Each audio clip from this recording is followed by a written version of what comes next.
తిరుగుతున్నారు. నారద మహర్షి వచ్చారు. వచ్చి వ్యాసుడి వంక చూసి అన్నారు, విధాతవు, భరతశ్రుతి విధాతవు, బ్రహ్మజ్ఞాన విజ్ఞాతవు, ఏ సామాన్యుడైన కామ ముఖ్య రిపుషట్క విజేతవు, యోగినేతవు, వినీతుడవు, నీవు చెలించి చల్లరేకావుర కైవడిన్ వగవ కారణమేమి పరాశరాత్మజ.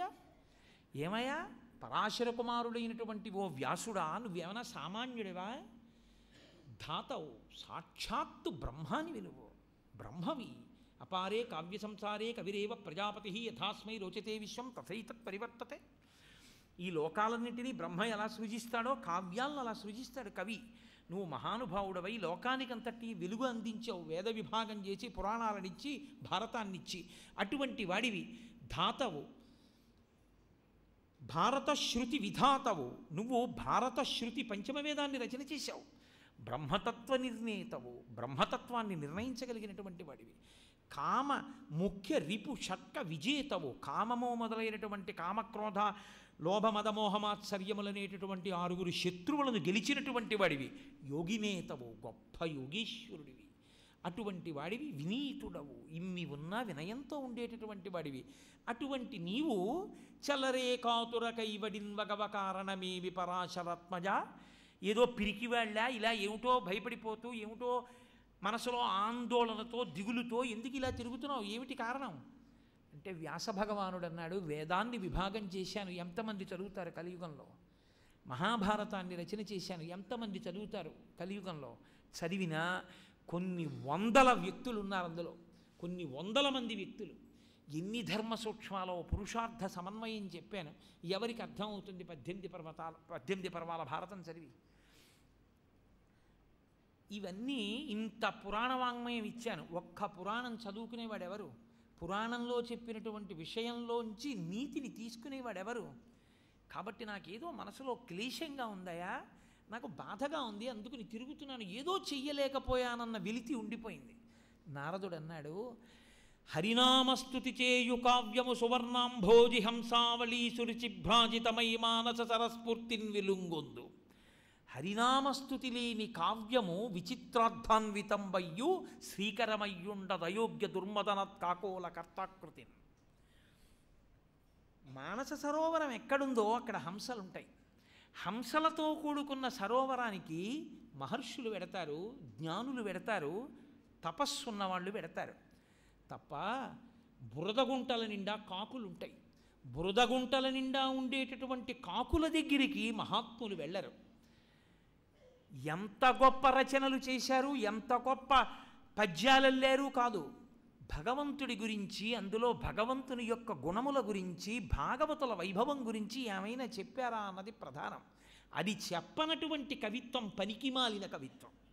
కాబట్టి హరినామస్తుతి చేయు కావ్యము సువర్ణాంభోజి హంసావళీసురుచిభ్రాజితమై మానస సరస్ఫూర్తిన్ వెలుంగొందు.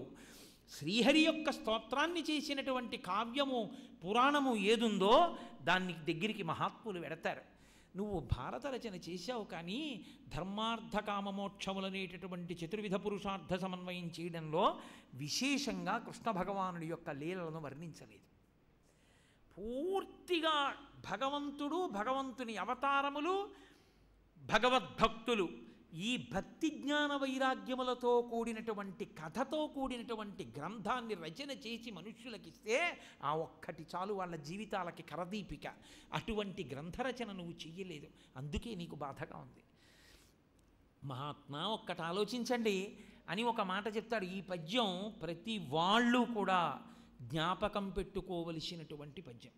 అందులో ఆయన అంటాడు, అపశబ్దంబులు కూడియున్ హరిచరిత్రామృతంబు సర్వపాప పరిత్యాగము చేయు కావున హరిన్ భావించుచున్ పాడుచున్ జపముల్ చేయుచు వీనులన్ వినుచు అశ్రాంతంబు కీర్తించుచున్ తపసుల్ సాధులు ధన్యులౌదురు కదా తత్వజ్ఞ చింతింపుమా.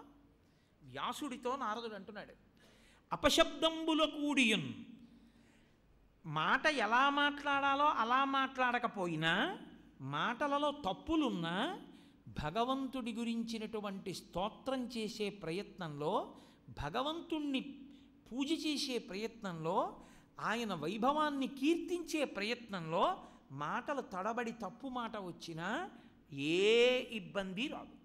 దాని వలన సర్వపాప పరిత్యాగము చేయు కావున ప్రేమతో భగవంతుడి నామాన్ని పట్టుకుని సంతోషంగా భజన చేసేవాడెవరున్నాడో వాడి సర్వ పాపములు నశించిపోతూ ఉంటాయి. ఏమయ్యా, అందుకని కదా సాధులు తపస్సు చేసేవాళ్ళు, సాధు పురుషులు ఎప్పుడూ 5 పనులు చేస్తూ ఉంటారు. హరిన్ భావించుచున్, ఎప్పుడూ శ్రీహరిని భావిస్తూ ఉంటారు, అంతటా విష్ణువుని చూస్తూ ఉంటారు. రామకృష్ణ పరమహంస దేవుడు లేడన్నవాడు కూడా నారాయణుడే అంటే మూర్ఖ నారాయణుడే అన్నారు తప్ప లేడనలేదు. కాబట్టి హరిన్ భావించుచున్, పాడుచున్, ఆయన మీదే పాటలు పాడుతూ, అందుకు శంకర భగవత్పాదులు ప్రాతస్మరామి పరమేశ్వర భక్త పద్మం పాలక్షకీల పరిశోషిత పంచబాణం అన్ని నిద్రలేస్తూనే పరమేశ్వరుడి మీద పాట పాడమంటూ మొదలుపెట్టింది. సుప్రభాతం అన్నది అందుకు వచ్చింది. లేకపోతే నిజంగా ఈశ్వరుడు నిద్రపోతాడా? అసలు ఈశ్వరుడు నిద్రపోయాడు లేవాలన్న భావనతో నువ్వు నిలబడి, అందుకే సుప్రభాతం నిలబడి చెయ్యాలి, ఏకాంత సేవ కూర్చుని చెయ్యాలి. కౌసల్యా సుప్రజా రామ పూర్వా సంధ్యా ప్రవర్తతే ఉత్తిష్ట నరశార్దూలా కర్తవ్యం దైవమాన్నికం అని పాడినా ఆ పరవశంతో పాడినవాడికి కూడా పాపం పోతుంది. అది కూడా నీకు రాదు. నోటి వెంట మేలుకొలుపు పాటలని చాలా తేలిక భాషలో ఉంటాయి. చెప్పులు కుట్టేటి ఒంటి చర్మము తీసి చెప్పులు కొట్టిన కక్కయ్య వచ్చేను మేలుకో, మేలుకో జగదీశ మేలుకో, పరమేశ మేలుకో ని మమ్మింక ఏలుకో అని పరమేశ్వరుడి మీద మేలుకొలుపులు పాడతారు. సామాన్యమైన మాటల్లో ఉంటుంది. అలా పాడుకున్నా నిద్ర లేవగానే పాపాలన్నీ దహించుకుపోతాయా. భావించుచున్, పాడుచున్, జపముల్ చేయుచు, ఎప్పుడు ఆయన గురించి జపం చేస్తూ, వీణులను వినుచు, ఎక్కడైనా భగవత్కథా ప్రవచనం జరుగుతోందంటే సంతోషంతో భగవంతుడి గురించి వింటూ, అశ్రాంతంబు కీర్తించుచం, ఎప్పుడు భగవంతుణ్ణి కీర్తిస్తూ తపస్సులు సాధులు ధన్యులవుదురు కదా. తపస్సు చేసేవాళ్ళు సాధు పురుషులైనటువంటి వాళ్ళు ధన్యులవుతున్నారు కదా. తత్వజ్ఞ చింతింపుమా, తత్వం తెలుసున్న వ్యాసభగవన్ ఆలోచించండి. మీరు అటువంటి గ్రంథం ఇవ్వలేదుగా, అందుకే మీ మనస్సు ఇంత బాధపడుతోంది. కాబట్టి అటువంటి గ్రంథాన్ని ఒకదాన్ని లోకానికి అందించండి అన్నాడు. నాకు ఇప్పుడు అర్థమైంది, ఇందుకు నా మనసు బాధపడుతోంది.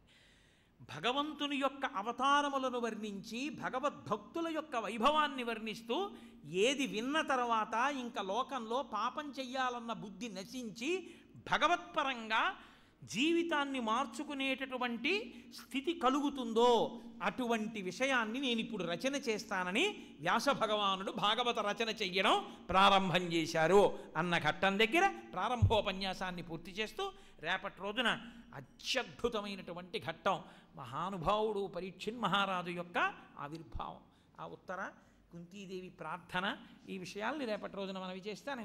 ఈ రోజు ఎంతవరకు అయితే అంతవరకు. మంగళాశాసనపరైః మదాచార్య పురోగమైః సర్వైశ్చ పూర్వైరాచార్యైః సత్కృతాయాస్తు మంగళం. మంగళం కోసలేంద్రాయ మహనీయ గుణాత్మనే చక్రవర్తి తనూజాయ సర్వభౌమాయ మంగళం. ఉమాకాంతాయ కాంతాయ కామితార్థప్రదాయినే శ్రీగిరీశాయ దేవాయ మలినాథాయ మంగళం.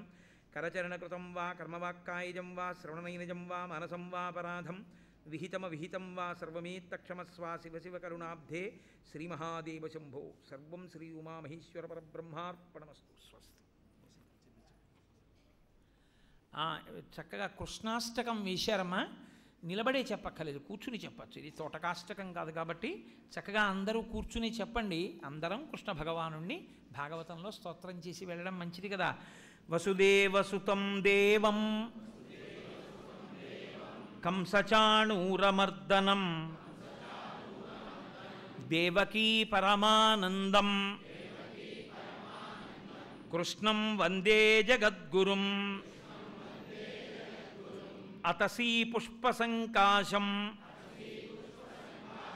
హారనూపురశోభితం రత్నకంకణకేయూరం